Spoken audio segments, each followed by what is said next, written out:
Good morning, guys. Tony Maritato here, licensed physical therapist. So one of the most common questions we get is related to challenges getting range of motion, knee flexion, knee extension.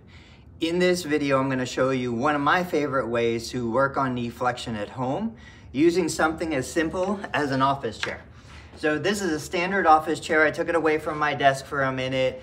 What I like about this is it's got reasonable cushion, but it's also got kind of this beveled edge that's really comfortable on the shin bone. So when you think of how your therapist was stretching your knee into flexion, usually what the therapist is going to do is they're going to grab either high on the shin bone to push back, or they're going to go down by the ankle. And what I've found over the years is that pushing down at the ankle becomes more threatening to the joint, and patients tend to resist that. Whereas pressing from the high shin bone is a lot less threatening. You get less leverage, so you can't push as hard. But the idea is it translates the tibial bone posterior, which is better for knee flexion, and it just allows for a more pleasurable experience. So using a chair like this, I back it up either against a kitchen counter or a desk, something that's real stable, that's not gonna move anywhere. If this is my surgical leg, what I would do is I would come in, and there's a couple ways to do this. So if you can see the angle of knee flexion, this is close to 90 degrees. It's a little less than 90 degrees.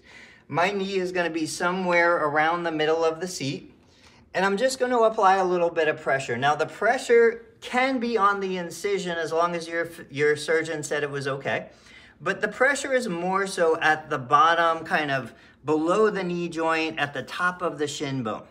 And so what I'm doing is I'm applying some pressure, and then I release the pressure. As I work back and forth into the position, out of the position, I'm translating the tibial bone posterior. I'm allowing the knee to flex. Now at this angle, you should see that I'm greater than 90 degrees of flexion. Right here, vertical line through the femur, it's about 90 degrees. As I go back, I'm getting more than 90 degrees. As I bring my shin forward so that now there's more pressure down at the ankle, I get better leverage, but I also get more knee flexion.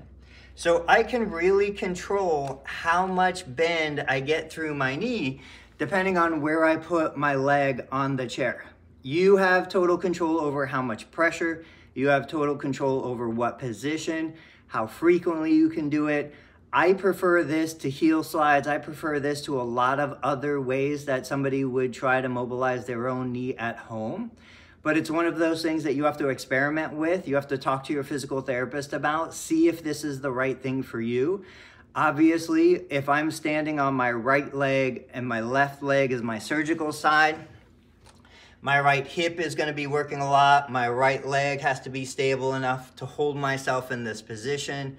But I've just found over the years that this is one of the best ways for patients to work on improving knee flexion multiple episodes throughout the day. So guys, if you have more questions about it, let me know. If you want to get the link to our Facebook group, Total Knee Replacement Support Group for Kind People, go ahead and check the description of this video, and I'll catch you on the next recording.